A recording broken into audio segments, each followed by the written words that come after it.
Welcome to Cosmic Comics, Games and Collectibles, your zen of geekism. We carry comics old and new, magazines, toys, games like Pokemon, Magic, D&D.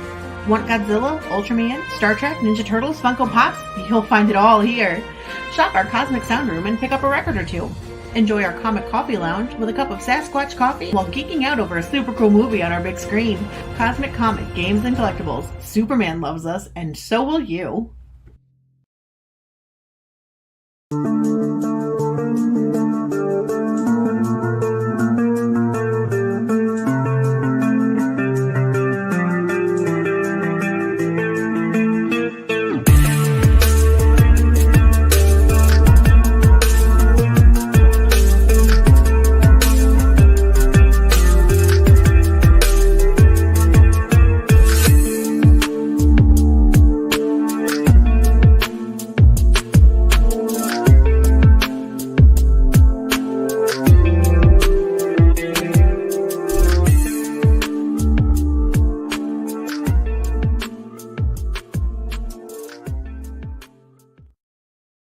Hi everyone, Jason Hunt here, inviting you to join us every Saturday morning for news. The week's headlines in science fiction, fantasy, horror, comic books, video games, plus Comic-Con updates and the weather, and the occasional interview along the way. We call it Good Morning Multiverse. We hope you join us every Saturday morning at 11 a.m. Eastern, 10 Central, right here on Sci-Fi for Me TV.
America's southern border has become a war zone.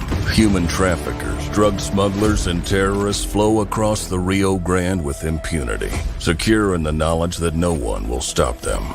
A distant federal government lectures Americans on their privilege while punishing overworked Border Patrol agents who were helpless to stem the tidal wave of invaders and determined migrants.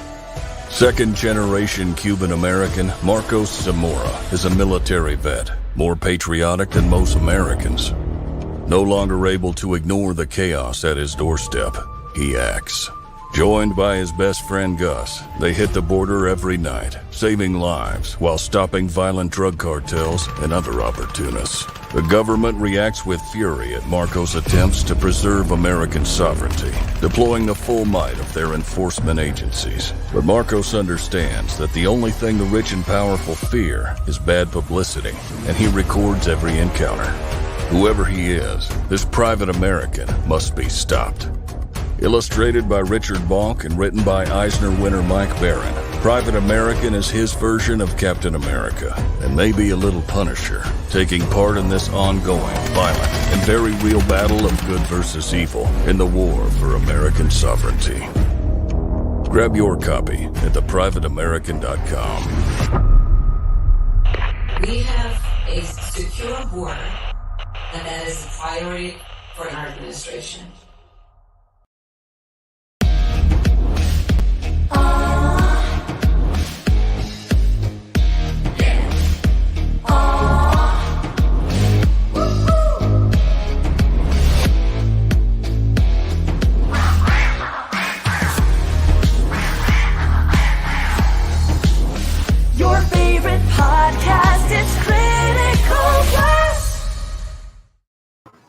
Ladies and gentlemen, comic book legend Mr. Mike Baron.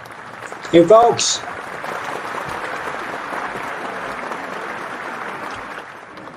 Mike, you are busier than the proverbial one-legged man in a butt-kicking contest these past few days. How you holding up?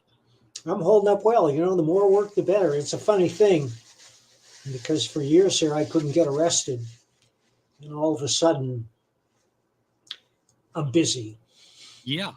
Well, you know, it's you had a barrier between you and the readers and the big publishers, and they were the ones who apparently had no use for you. The readers out here, still wanted more Mike Baron goodness. Well, I know, and that's true for a great number of us who've been blacklisted by the industry. I was just on a live stream with Chuck Dixon, for example, and Mike Miller. Yeah. Both of whom are unwelcome, despite the fact that Chuck's one of the best Batman writers ever and created Bane, because he's a conservative, and we can't have that kind of person working here. How many do you think they do have working there that just keep their mouth shut? Oh, only a handful, I'm sure. I hear from them, but when we look at the new product from Marvel and DC, we're just baffled because we don't understand who's it for. The purpose of the comic is to entertain, and these books fail at the most fundamental level. It's like the purpose of food is nourishment. The purpose of comics is to entertain. It shouldn't be that hard to understand. Yeah. I mean, if they were McDonald's, you'd be going there and ordering a hamburger and getting the styrofoam package. You can't eat that. But Matt, it's all. Thank you. Yeah, he's the number one backer. Showed up. Matt, thank you for being backer number one and for popping over here to, listen to Mike and I talk for a little bit here. Robert Roberts is also out here in the chat. Tree Goblin says, send JDA the link. JDA's got his own stream going on right now, so he's already going. I sent him the link. All right. And Mike Walters popped in to like and share. Always appreciate that. More shares, the better, so that more people can see. Not for me, guys. It's so that more people can see Mike's link and get out there and back Private American. That would be great. I knew this was coming for a while, Mike, because I'd worked with Chris Brawley on doing the data work on Thin Blue Line. I did not know that this was a launch point or a spinoff of Thin Blue Line, that it's in the same universe. There's a connection, but it's not immediately apparent. It will be when you read the book, but they're two completely separate stories. And it's possible the characters will all meet up in the future. But Private American is more superheroic. It's more comic booky than Thin Blue Line. Thin Blue Line was as realistic as I could make it. And the response from police officers has been overwhelmingly positive, and they say I nailed it. Not just the procedures and the techniques, but the state of mind. Private America is my attempt to do Captain America and Punisher rolled into one. If Captain America, if I were writing Captain America, he'd be down on the southern border now. That's where the action is. However, I've read a couple of issues of Captain America recently, and they just seem meandering and clueless, like he has no purpose. He has no idea what America means anymore. At least the Steve. Well, I'll take it. The Steve Rogers character doesn't know what America means anymore, and the Sam Wilson character is tired of being Falcon. A great character, but didn't have quite the gravitas that the name Captain America had. So. Yeah, and I also get the impression that Marvel is embarrassed by Punisher and would just as soon put him quietly to sleep. Robert, you're a little over the top there. It says big vagina, like Big Pharma, dominates one of the only sources of reading that appeals to boys and men. 90% of literature, we need more books for boys, not girls. Yeah. Where are the boys' adventures? Because I do have to point out that I write novels for Wolfpack, which specializes in men's adventure novels. And there are now 9 novels in the Biker series. It's a hard-boiled crime. It's about a reformed motorcycle hoodlum who goes to prison, finds God, gets out, tries to turn his life around. These books are brutal. They are swiftly paced. And I would also like to point to Chuck Dixon's Levon Cade series, which are similar. 2 great adventure series, which if you read novels, check them out. Absolutely. That's an interesting mix, too, because you've got Hard-Boiled Men's Adventure and Christianity all in one. You can't get Right. more conservative than Guns and God in the same book. Yeah, well, when I say hard-boiled men, I don't mean that they're misogynistic, and I have a number of women readers who love the books because there are women in there too. I mean, Josh has a girlfriend, and the characterizations are pretty rich. It's not simple-minded action. It is action. There's a lot of action in all the books. But I'm proud of the plots. The plots are very surprising, and you say, well, I never thought about this. And when you get into the book, it all makes sense. To me, the perfect ending for any work of fiction should come as both a complete surprise and, in retrospect, inevitable. Yeah, there was no other way that it could have ended but this. Right. And the perfect example of that is the ending to the original Planet of the Apes. Yeah. So we Now, knew it was Earth all along. have you ever read Pierre Boulle's book, No, the I novella haven't. Planet of the No. Apes? No. You should, just because you might be surprised. There has never been a Planet of the Apes adaptation that matched the book, because the book had a very much more surprising ending than the first movie did. I'm not going to spoil it because I think you would like to check it out, and it's a real I thin will. book. It's a real short read. I don't mind people giving away the endings. People say, "Oh, no spoilers, no spoilers." If you tell me what happens in the book or the movie or the comic, I will unfriend you now. But the funny thing is, we read a book, we love the book, and then they make a movie of the book, and you can't wait to see the movie. But you already read the book. You know what's going to happen. Yeah. Well, this in the book, the astronaut and a female from that planet get back in his rocket and they take off. But he lands on Earth, he thinks, and he's at the Space Center, and all the apes come out of the Space Center, so he takes off again. And he just leaves the whole book as a message in a bottle. And it's been discovered by someone who's reading it. And it's another spaceship with another ape. He's like, what fantasy is this? Obviously humans can't do anything. It was apes all around and never any explanation. It was almost like a Gulliver's Travels kind of movie, a swift commentary on Yeah, humanity. I get that. I mean, you can see the potential for that. But that's his book, and we're on your book, which folks can get if they go. You give me a global link here. I'm going to put it in the chat at theprivateamerican.com. I'm guessing right now that kicks you over to the Kickstarter. Yeah. The Indiegogo, as we prefer. All right. It's So just that much more refined than Kickstarter. yeah, I say both of them interchangeably anymore. I know. I And don't know there are why. more crowdfunding platforms springing up every day. All right. Well, And there here should to be. help us talk about Private American is a Private American, JDA HD. What's say going on, you, my sir? friend? We are Back this we are book. pushing Mike Barron. It's like deja vu all over again, eh, John? Hey, Mike, it's been like 5 minutes. I How you know. doing? I know. Awesome He's been a stuff. busy guy. This is a fantastic book, everybody. I'm very excited to have this all. Hey, Pops in the chat. How you doing? Good to see you. Hi, Evelyn Pops. Amossi, good to see you. Hi, Robert Roberts, good to see you. Yeah, I just got to meet Richard Bonk, which is exciting because I've been reading his comics for a long time. Now, I didn't bring this up on my stream because I think my audience would have gotten like, but this. So check this out. I'm sharing my screen right now. This is Okay. Richard Bonk, the artist, and I'm not throwing shade. Richard Bonk is an awesome artist who I've read a lot of his work, and but this is kind of weird. So he is a master's of education counseling, and he's into this like medical meditation healing stuff. I didn't This is know him, that. same guy. So check this out, astrotherapy. I don't know what this is, but I wanted to ask him about it on my stream, but I didn't want to mess up the sales things because I got a pretty I'd say what is it, a fundamentalist Christian audience overall. So Yeah. I'm not sure that they'd take too well to this, but he doesn't talk about this on anything. No, I've never heard him mention it. This comes as a complete surprise to me. Well, you see, Yeah. and there's an example of people able to work in an industry and not bring up some belief that they have. Isn't that And, kind of push it neat? on people. Yeah, It's shocking. yeah. So interesting It's stuff. amazing But I people just can do that. if you Google his name, this is like the top thing you find, which is kind of interesting. So Are you sure it's the same guy?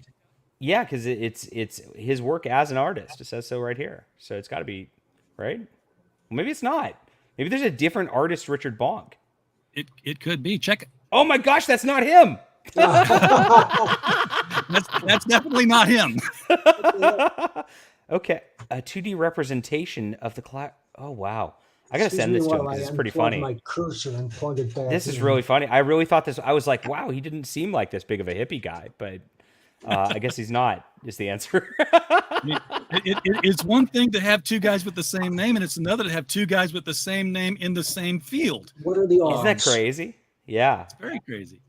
But I've got the shared stream up here, the Private American on Indiegogo. I'll say it straight. 13,202 days. Mike, I know that the police force, police officers everywhere got very much behind Thin Blue Line. They certainly did. Has there been an outreach or feedback yet from Border Patrol agents? Well, no, we just announced this book yesterday, and somebody would have to bring it to their attention. We were lucky in that the National Police Association interviewed me and Fox News had me on, and then police officers started to reach out to me from all over the country, and I made some new friends that way. And it's surprising how many of them want to write police novels. Inspire more writers. That's Yep. When I got my master's, one of the things I did in marketing, the thesis I did for the marketing class was make the statement that the real sign of a leader is that they produce more leaders. And my theme was on Harlan Sanders and how one of his teenage fry cooks that was working directly for him at the very first restaurant was Dave Thomas, who went on to form Wendy's. And I said, this is how you can tell a leader they produce other leaders. So you're a leader in the writing field, Mike, by producing other writers out there. Well, and I'm also always happy to help writers. And as long as we're on the subject, if you want to be a writer, you have to carry a tablet and a pen with you at all times. This doesn't count. What is that? No. Yeah. You can use that, and I know a number of people who do. But the very act of writing it by hand fixes it in your memory and pushes it to the front of the lobes or whatever.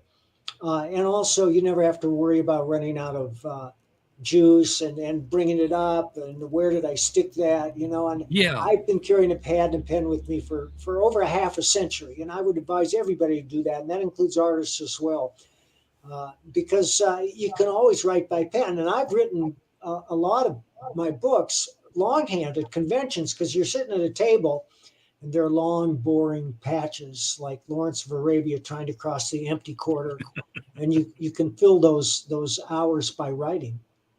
Yeah. John, I don't know if you do the same thing, but I've definitely written some of my stuff longhand because it slows you down for one thing, and it really makes you think about what's happening at this point here. There's no deleting a block of text and retyping it and deleting it again. No, you can cross it I'm pretty deliberate when I do things, and I probably should have some way of saying I don't save things or anything like that. So I would say 8 out of 10 ideas I have, I forget about them by the next day. Yeah. But I'm bad about that. But the thing is I don't want ideas half the time because I'm I got to focus on my things so that I can make more money. Yeah. I mean, if you remember 2 out of the 10 the next day, at least you've still got something to work with. Exactly. So. Yeah.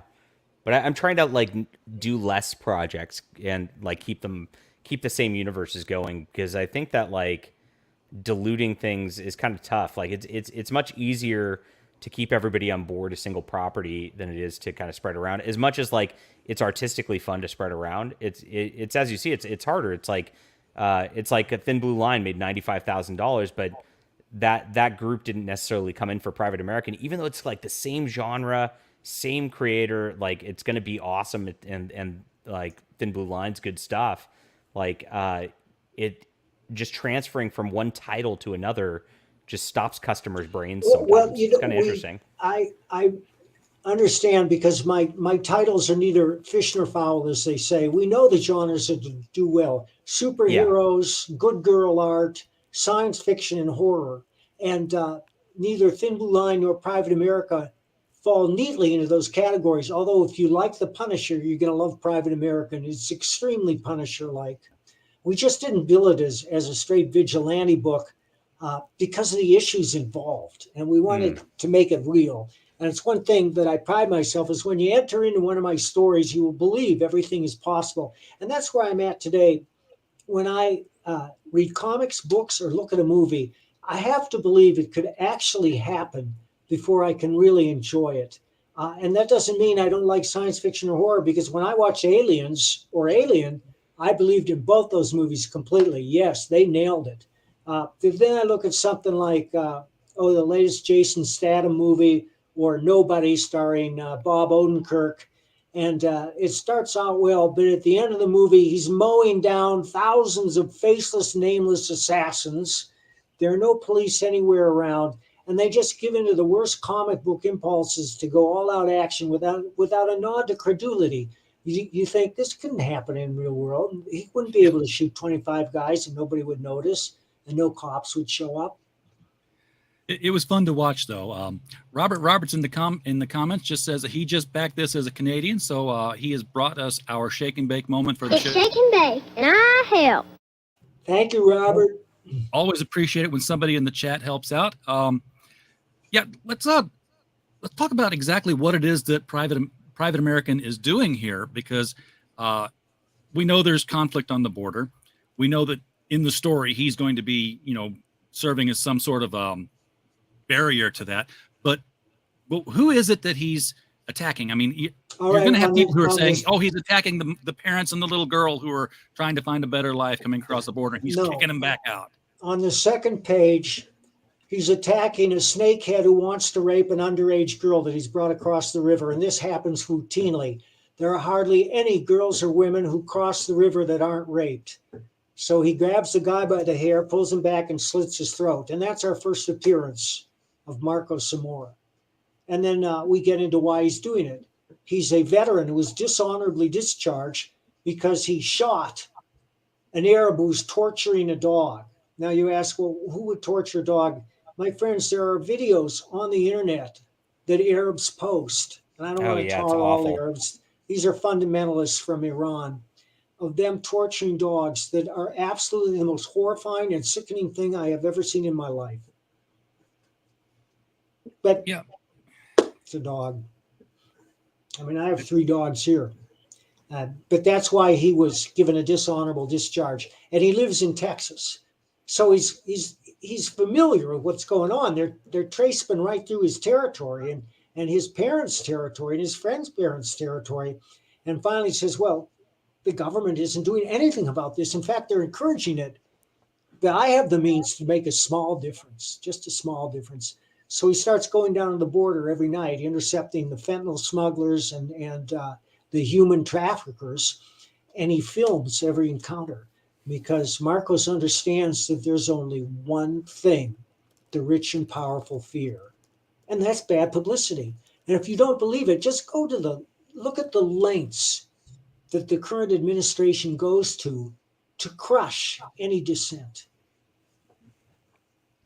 It's true. Yeah, and they'll just it's not so much that they even crush it anymore, Mike. It's that they say that didn't happen with stuff right in front of your eyes. It's like, yeah, that didn't happen.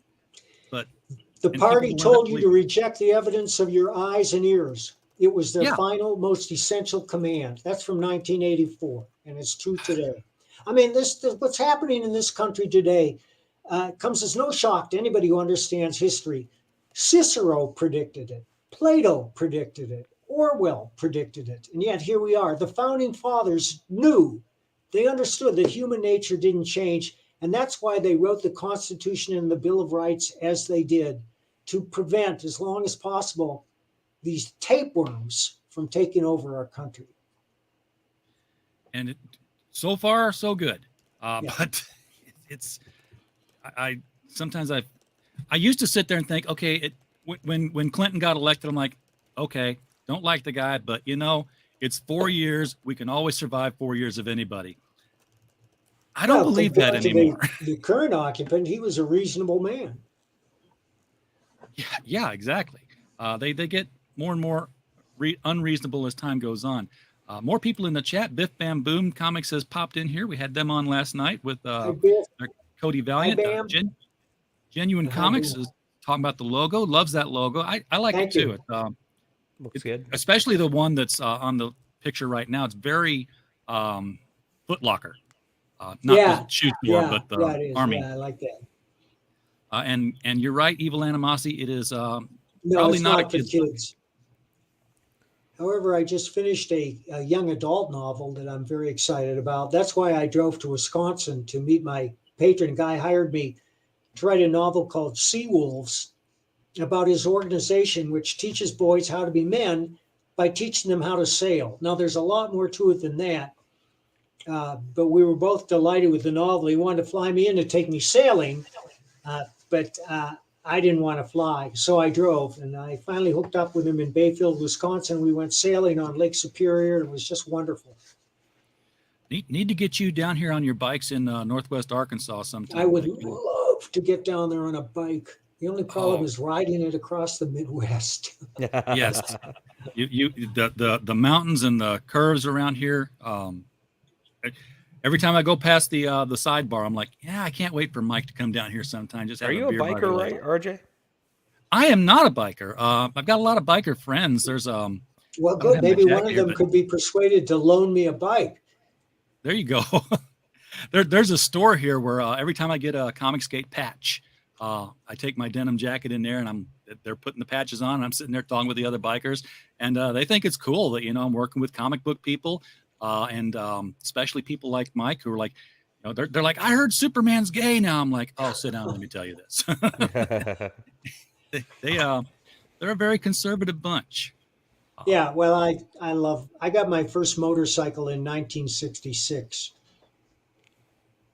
I was 1 year old. You were 1 year old. Okay. No, but I did get it in 66. Well, do you remember what it was? Yeah, it was a Honda Super 90. I'm too scared to ride a motorcycle.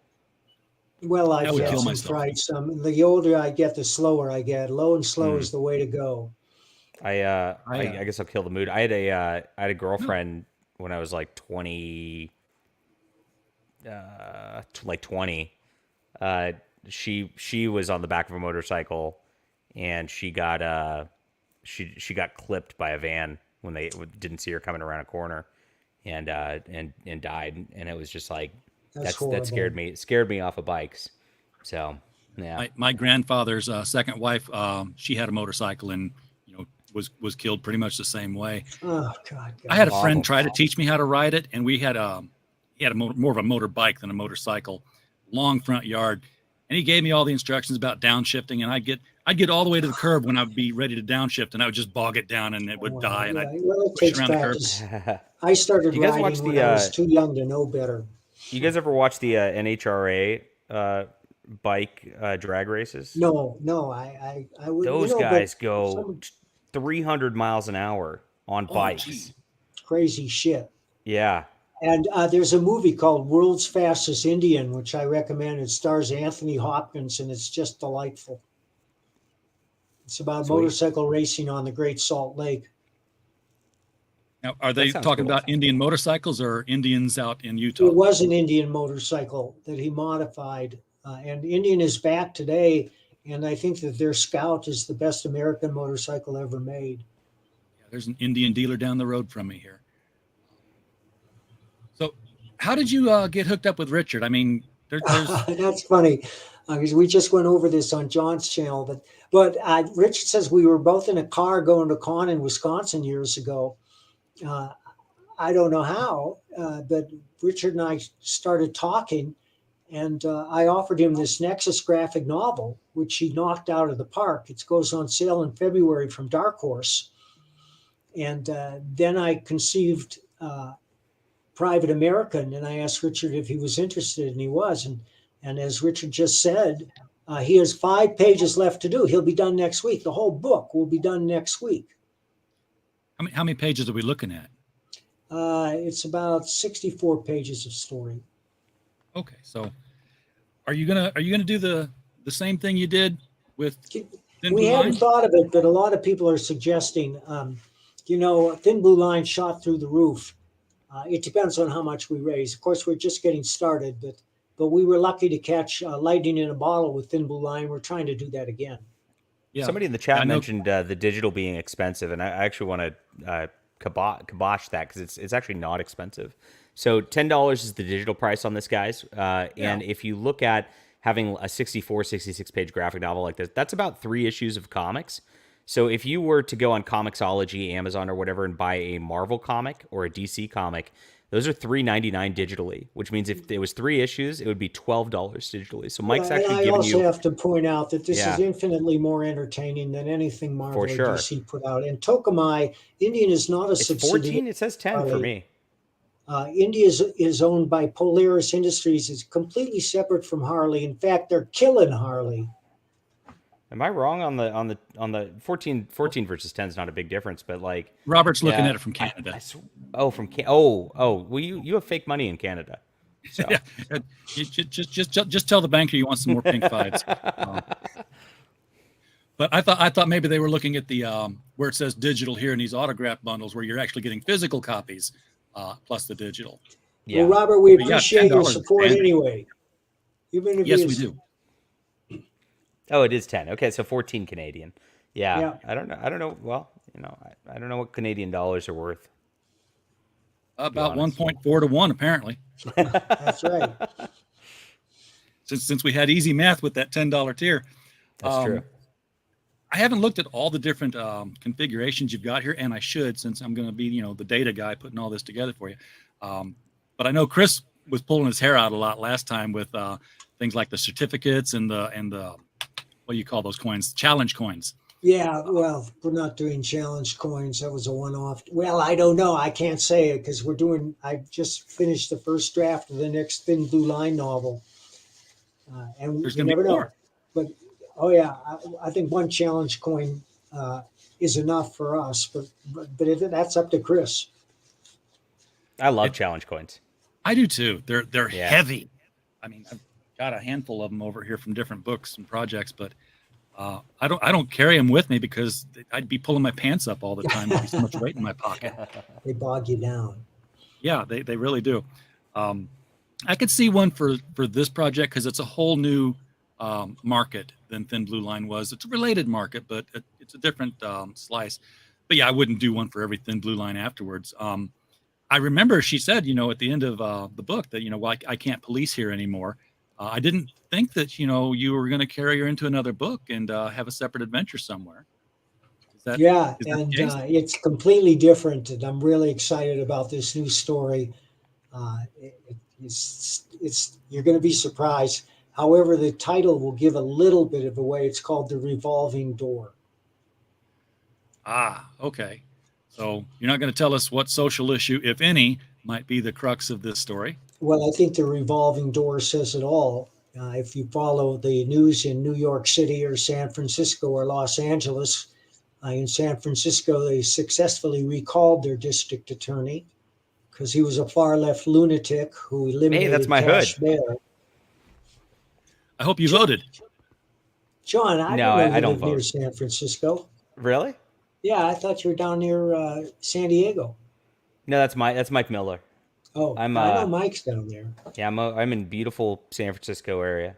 Huh. Beautiful. I went to San Francisco once for a business trip for some training, really up in Walnut Creek, but That's where I flew into live, there. Walnut Creek. Oh yeah, okay. Yeah. Yeah, we stayed there, and my wife at the time, she's like, "Well, what do we pack?" I'm like, well, "It's California, Baywatch. It's November, mind you, so we pack shorts and t-shirts. And it's like we had 60. to buy clothes when we were there. Yeah, Yeah. we had Mark to buy some Twain clothes. When we said- came back with illness. Everybody Mark thinks Twain it's warm said here. It's summer not. in San Francisco was the coldest winter I ever experienced. It is. And if you ever get up on the North Coast, up like Eureka, where all the redwoods are and all that, it is foggy and 60 degrees no matter what time of year it is. It's crazy. Yeah. Robert, I don't think they were allowing you to poop on the No. sidewalk. San Francisco used to be a beautiful city. I saw poop on the sidewalk in Nashville. So when I was there 2 weeks ago. So Yeah, I don't they think must- this is just a San Francisco epidemic. It's happening in the South too. So Yeah, it's a homeless epidemic. It's all over but, Denver. And now Denver's decided, well, we can take care of that. We'll just give every homeless person $1,000. Oh, That well, should yeah. take care Okay. of that problem. A week? No. Or No. I don't know if it's a one-time payment or monthly, but I wouldn't be surprised if it's monthly. Let me see. who's paying hey, for it? you know, Property if- taxes? yeah, if anything, Florida has taught us that we can actually gather up large groups of people and move them somewhere else. So I just $12,000 in cash. It's $1,000 a month. well, that Wow. might get them kind of started Started if they're doing smart. what? It's not a bad deal. Yeah, but they're just going to drink it. at least gonna half wipe their of them are ass just going with to it. drink it. And I don't know. I saw. Did you see the video from yesterday where a rowdy bunch went in and ransacked a Wawa store? Saw it. I was like, rowdy bunch. What were these like little rapscallions, you little scamps, in here tearing up the store? Get out of here, you little. And they're like, no, those were animals, man. That was a riot in the store for no reason. Well, there was a reason. Free stuff. Yeah, they made that reason up. That's. I guess that might be showing up in one of your thin blue lines at some point here. Well, that hasn't appeared yet, but I mean, there's enough there that is topical. You can only tackle so much. You have to stick to a dramatic line Yeah, that follows all the way through. And there are a couple of dramatic lines in the new thin blue line, which also involves a serial killer who's unique, and people are going to love it. They're not necessarily going to love the serial killer, but they're going to love the angle. well, we do tend to love serial killers, even though they're monsters. Let's be straight up about that. But hey, Pops, we do tend to love serial killers, even though Pop, you got your YouTube on. Let's be straight up about that. But, Pops. hey, Pops. Hey guys, let me turn off like all this other stuff. All right. Yeah, you got that going. But there At was least a. you know I was watching, right? That's right. There was a serial killer comic 25 years ago that I really liked, and I don't know where it went beyond the first issue, called Twister. And it was a serial killer, and the thread that connected him to all his victims was they were all serial killers. Well, that's the theme of like Dexter to me. what's that TV series? Dexter. Dexter, Dexter. He only kills serial killers. There's also a series of novels by Rex Miller called Slob, which was about a serial killer who weighed about 400 pounds, and they were just great books. And there was a Slob comic too, and if anybody can find it, it's worth checking out. We'll do that. I will do that because I love reading that kind of stuff, just to see how they get caught, really. I was like, Dan Wells did a great serial killer series, and I forgot what it was called because I read it a long time ago, and it was really quick read, and I loved it. And I was like, what was the title of it? And it's literally titled "I Am Not a Serial Killer." Oh, I have that book in the basement. I haven't finished it yet. Yeah. Oh yeah, it was fun. Making a comic connection to serial killers here. Has anybody seen the Netflix series that's up right now, Dahmer? Not yet, but I do intend to watch it. Talking about the Hart Fisher connection. Yeah, they show a copy of the Jeffrey Dahmer comic book, and it says Boneyard Press and everything on it. But here's the thing. They didn't ask Hart about it. They didn't get his input, and they changed the cover so that the head on the cover was more in line with looking like the actor in the series rather than the actual Jeffrey Dahmer. Yep. I know. I'm sure Hart knows about that. Yep. Oh, he knows very much about it. He's very, very upset about it, to put it mildly. Hope Because he they gets some changed his money art. out of it. Yeah, should get something out of it, but yeah, there are about 100 hours of serial killer cop videos on YouTube. I don't go down that rabbit hole. It's a time I'm not gonna watch suck. the Dahmer thing. I can't handle gruesome things, and they always end up being a little gross. Yeah, I agree with you. I don't like slasher stuff myself. I like a good mystery. I love Silence of the Lambs. and I love Anthony Hopkins. I think that's the role of a lifetime. And Hannibal is excellent too. But that's such an intelligent story. It's so well thought out. And Hannibal Lecter is such a unique figure. My hat's off to the artist, Thomas, or the writer, Thomas Harris. And, you know, we've been waiting for another book for years. He did cough one up and it was okay. But nothing can touch Silence of the Lambs or Hannibal. Yeah, they're pretty much top there. As both books and movies. Manhunter was a great book. I don't know. Yeah, and that's a good movie too. That's a good movie. Yeah. It's also known as Red Dragon. There are two versions of it. That's right. That's right. They did change the title of it. Well, they changed. Was it Red Dragon as the book, and then Manhunter was the movie? Manhunter was the first movie. I think it was Michael Mann, and it's brilliant. Brian Cox is Hannibal Lecter, and he does an outstanding job. Now you talked about in getting back to Private American here, how the rich and powerful, you know, They only he's fear always one videoing. thing: bad publicity. Yeah. So what is it about what he's doing that hurts the rich and powerful? Do they want these people to get across unstopped? Absolutely. For a whole bunch of different reasons. Some are getting kickbacks from the cartels. Some think that these people will automatically vote Democratic so that they can get free stuff for the rest of their lives.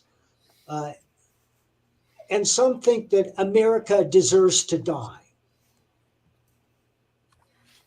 This is a conscious attempt to destroy our sovereignty and get rid of the whole idea of America, which honors exceptionalism, because they think that's evil.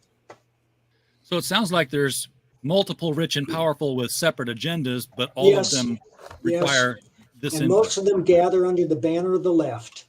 And all of them are getting booed off stage lately. Yeah, it's funny how that works. I know everybody's kind of hoping we all go the way of Italy. Oh man, did you see her speech? Yes, I did. I read her speech. I heard it, but I didn't understand it. Right, man, what a speech. Yeah, anybody who quotes Chesterton is A-OK in my book. You gotta love her. Now let's hope it's going to sweep the continent. And you know that you had the same screaming at the clouds reaction that you had in 2016 that people now say never happened. Right. Again, completely denial of history and videos. Mm-hmm. So looking at the tiers, I just want to hit these real quick here so that we can say that we've covered them so people know what they're getting. You've got two different covers here. They're $25 each. You've got a Steve Rude cover. I love Richard Bonk, but you and Rude have a history that goes way back. Oh, yeah. We talk all the time. I asked Richard Bonk which one I should get, and he told me the Steve Rude cover, so he's not promoting very well. Richard's cover is brilliant, too. It looks great. And yeah, we may get another cover. We may get another one from a surprise artist. Oh, and we also have a Matt Barr cover that's going to blow you away. My it's good friend touchy. Matt Barr. Yeah, Matt Barr 6 or Matt 6 Barr. I don't know how because Chris hates exploding heads. And we have an exploding head on the cover of Bronze Star, and now we have an exploding head cover by Matt Barr. Oh, but awesome! You might have to be careful about putting that on Indiegogo. I know some people have been getting popped lately. I will mention that to Chris. Chris is hip to that, but it's a very tasteful exploding head. Tasteful exploding head. Yeah. Yeah, Indiegogo's getting finicky. Yeah. And what I hate is that happen. Yeah. And John, you probably noticed this too, is that they do it after the campaign and after the money's in, but before they send it to you. Yeah, it's like they're going to hold the money. Well, this happened before. Like our approval process is after we've taken your money. That's kind of happened bullshit, to Chuck guys. Dixon a couple years ago, and it just didn't make any news in our circuits. But they actually held it for like 3 weeks and then refunded that entire campaign after collecting interest on it. And that's where these companies really make their money, is they collect interest on all this stuff while they hold the funds. Yeah. And that's why I don't understand why Kickstarter doesn't take the money right away rather than wait till the end. I mean, they hold it for a couple of weeks. They do okay with it. Yeah, but holding it for a month is a lot better. Interest is interest, bro. We don't, But it's yeah, I mean, nothing's safe anymore at this point. But Everything's a you know, cash grab. it's all right. Yeah. It's a different book, Pops. Yeah, but everything's a cash grab. Richard Bonk's I art is know. so great. So it just gotta hope harkens that back. while you're sifting through the stuff that you find the good stuff, like the Mike Barron stories. Don't pass them up. This guy's been writing for a long Yeah. time. He knows what he's doing. I pull Nexus and Badger from the long boxes every time I go to a comic Yeah. shop. Yeah, every time. I don't even know if I've got doubles yet. I'm just like, no, it's. I look at the top, says, yep, it's Baron. I take it. It's funny. One time I was interviewing Mike, and a Badger comic came through the door Bam. while I was talking to him. My grandson's, the grandmother from the other side came over with like comics, and just there happened to be some Badger comics in there. I'm like, Mike, look at this. It just walked in the door, you know. I remember the first time I met Mike. It's like I went to started looking at all the different stuff in my collection that had his name on it that I had no idea had his name on it till I went looking to find out what all is this guy into, and it was like, oh my God. It went way beyond the stuff I knew. I knew Nexus and Punisher, but I mean, it went way beyond that. Oh, everything he had his little fingers into. And he's still that way too, aren't you, Mike? Yeah. Yep. I have a monstrous Badger story inside, and I already started writing it down, but I need to finish it. I was going to do it as a series, but now I'm going to do it as a graphic novel, and we're going to crowdfund it. Well, And looking at the rest of if these- you want to know what it's about, it's Badger versus the Devil. Oh, I'll buy that for $1. I'll buy it for 25 rather, probably. It'll be crowdfunded, right? We'll see. So the autograph bundle here, just to be clear, this is the autograph's going to be on a card. That's right, because it's too much trouble to ship these huge books all over the country, and we're all spread out. Richard's in Florida. I'm in Colorado. Well, we did that with Thin Blue Line. We signed the hardbound books. We signed insert sheets that are sewn into the book. But in this case, we're just going to sign a card that'll be included with the book. It'll probably be a unique piece of art, too. I've signed sheets like that for the Sideways Door when I did that with Telos. Of course, you know, we know how the signature sheets look, right, Mike? Has that printed yet? This is printed. This, as you can see, they've been peeled off of this one. I have sent out fulfillment just before the show started. I was at the post office. Everybody who backed the campaign, their book is in the mail, and they've got the tracking number. So we didn't. Once we got everything in place, we didn't wait around on it. You can get the autograph card with two different things. Retailer bundles. Very important stuff here. How did the retailer bundles? How did the retail bundles go with Thin Blue Line? Did you get a lot of retailer interaction? Because I never really know. Not as much as we should, because we don't have the amplifier that the big two have, but it's getting out there. And, you know, as you know, the comic world is split in two between the traditional comics and the breakaways. Crowdfunded comics we get out there that are good, the more the word spreads. And it's important that we make them available to standard retailers. And I understand that somebody's working on a central shop for all these crowdfunded comics, a one-stop shopping center online. Yeah, there's a couple people trying to do that. And it shouldn't be that hard. I mean, that's what Yahoo started out as, was just a link farm. People would put their links up and people would go there and click on them. That's all you need for a one-stop shop. Just put a link up to all the crowdfunders all the time. Of course, you can get the retailer tier with both covers, different covers, and then original art bundles. One of these has already been claimed, folks. Do you get to pick which page you're going to get, or is it going to be random? Oh, I think you get to pick it. And that's the wonderful thing about Richard. He works the old-fashioned way. He pencils and then he inks. You have finished art when it's done. There's nothing wrong with digital art. Some of my favorite artists work digitally, and I love to have the book in my hands once they print it, because it makes no difference to you, the reader, whether it was digital or hand-drawn art. But there is a huge market for hand-drawn art. And artists who do that will have something to sell at conventions or a price to offer during crowdfunding. Yeah, not a huge market for the printed out stuff that you did digitally. If you just say, "Yeah, I'll print this page out for you," it's not the same. Unless it's an NFT. Oh God, don't get me started on NFTs. Shit. Talk about. I'm getting only going to sell my sucked books as into one. NFTs Man, from I now on. missed that bullet by that much, man. What, the Oh, NFT bullet? Yeah, missed it by Pops, that you were much. jumping in front of that bullet, man. I was Dude, like, "Oh man, I hope this doesn't and hurt." it missed me by that much. I'm like, ooh. It Oh, wasn't man, that. that was- It wasn't even the market. It was the people, though. It was like, man, I can't deal with these people. I'm not fuck this. You know, And you've it was all just greedy people, man. And I'm just don't do well with greedy people. You know, yeah, that's all it was. And it was a dumb concept in my opinion, but that's neither here nor there. Mike, you said the book was almost finished, drawn up here, but there's still places that will have to be drawn into, I guess, because you got 3 be drawn That's into the right. book. Yeah, we are selling rights to certain minor characters. They're going to go crazy on the next Thin Blue Line because there are so many opportunities. So who are the characters that you can pick to be drawn in as? I mean, you get to be a coyote that gets shot. Well, it depends. If somebody wanted to be a coyote, I suppose we would be happy to accommodate them. But there are law enforcement officials, there's the Texas Rangers, there are feds.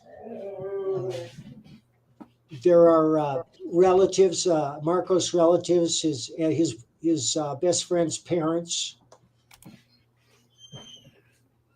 So not recurring characters then, just characters that'll be there. Because I'm not even thinking about the next Private American, although I should be. It depends on the response to this one. The response to Thin Blue Line was so overwhelming that we felt obligated to do a follow-up, and I'm glad we did, because the story is going to blow your mind. It's completely different from the first one, but it follows similar themes, which is the difficulty that police have doing their job these days. Yeah, and I can, I know that I don't know about the official Border Patrol, but I know that people like the Minutemen were always taking a lot of heat. I might even had that name wrong. There's some unofficial Border Patrols out there that are basically voluntary. There have been for a long time. Yeah, and it seems like they're always a lot being of them told to protect stand the down. Arizona border because there's ranchers down there that have no protection. That's right. I've read it the other day. This week, I read a story about a guy who looked out his window and a half dozen undocumented visitors were trying to get in his house. They ran, dragging on the door. And when they couldn't, they ran next door and ran into his grandmother's house. At which point, I hope he grabbed his gun and went over and saved Granny. I didn't know what the end of that story was, but it was all over the news. I mean, you can Google it. Undocumented visit. What do you call them now? Immigrants. Undocumented immigrants invade house. Criminals. That's the word I was looking for. It's an invasion, Mike. Right. They're invaders. Criminals. That too. Well, criminals are generally, they're already here. Invaders come from outside. You can shoot either one. I sympathize with a lot of these people. They've been sold a bill of goods. They've been told by the present administration, y'all come on in, we'll take care of all your needs from now on. And they want a better life. And I understand that. However, you're either for the rule of law or you're not. Yeah. Without the rule of law, there can be no civilization. There's a proper way to enter the country. But the book is not anti-immigrant at all. It's about the people who exploit the immigrants. Yeah, and a lot of people like to counter all that by espousing, well, give us you're tired, you're poor. Totally discounting the fact that there's a lot more in that poem that they're grabbing that line from. That sort of puts. We already have enough tired and poor. Go back. Yes. We're tired. We're poor. No organism, neither a single cell nor a nation, can survive without protecting its borders. And if you don't believe me, try putting a cigarette out on your arm. No, I'll pass. I don't even smoke. So, Mike, what are the plans for Private American after this Indiegogo is over? Are you going to do the Kickstarter thing after this? Yes. Okay, so 30 to 60 days here, and then we'll see you on Kickstarter while it's on in demand. Chris masterminds all that. It's a 2-tiered approach, and it's worked in the past. It has. I just usually see people go Kickstarter first and then to Indiegogo, not the other way around. I am fortunate to have a marketing genius like Chris Brawley running my campaigns. He's a good guy. I like Chris. He is a good guy. Should have linked him into here to have him add some stuff to it. Of course, then Mike he's a wouldn't have busy guy. He knows all this stuff. He does occasionally drop in, but he's got a full-time videographer business, and he's very much in demand, as he's probably the most popular videographer in Tennessee. And that's why your trailers are some of the top-notch trailers for any comic book promotion out there. Yep. That's the secret.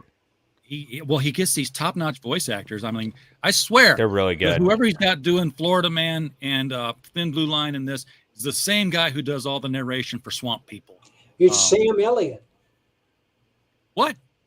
No, I'm kidding. Oh, but it does sound like him. The guy that did Florida Man is different from the two guys that did Private American and Thin Blue Line, who does sound like Sam Elliott.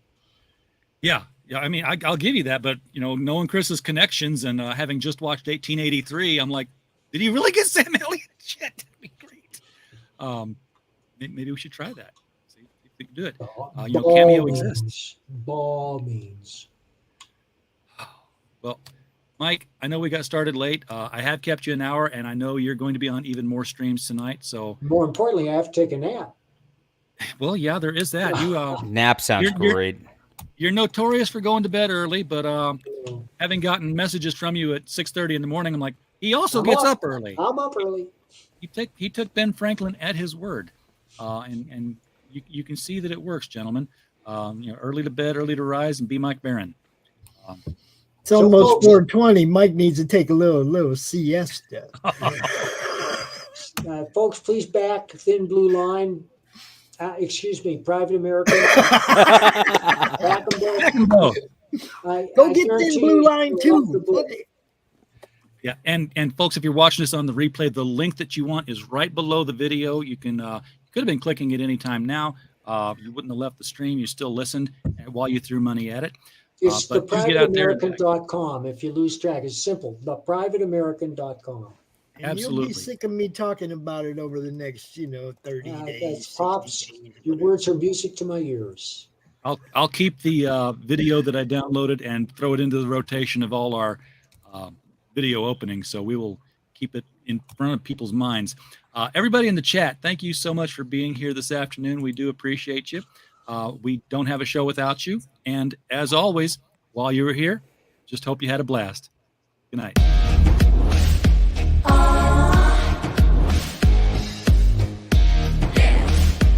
Jedi Bill, your days are numbered. You think you can get away with it?